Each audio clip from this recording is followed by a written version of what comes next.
YouTube বলেন, Facebook বলেন, মানে পেপার পত্রিকা যেটাই বলো, প্রতিটা জিনিসই দেখা যায় যে আসলে শ্বশুরবাড়ি, স্বামীর বাড়ি, শ্বশুর শাশুড়ি, ননদ, স্বামী, এগুলো নিয়ে অনেক লেখালেখি, অনেক বলাবলি, কিন্তু এটা আসলে আমি জানি না মানুষ কেন বলে। হয়তো বা 99% না হোক, অন্তত 75% শ্বশুরবাড়ি এরকমের হয়, কিন্তু কিছু কিছু কিছু যেমন রেয়ার কিছু ফ্যামিলি আছে যেখানে মানুষ বাপের বাড়ির মতোই জীবন কাটাতে পারে। তো আমি বুকে হাত দিয়ে বলবো, আমিও সেরকমেরই।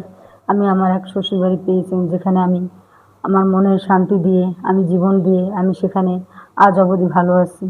আমার ছেলে মেয়ে সন্তান স্বামীর দিনে আমি অনেক ভালো আছি। আর আমার শাশুড়ি, তার তো তুলনাই হয় না। সে যে আমার দ্বিতীয় মা, এটা আমি বলতে কখনোই দ্বিধা করব না।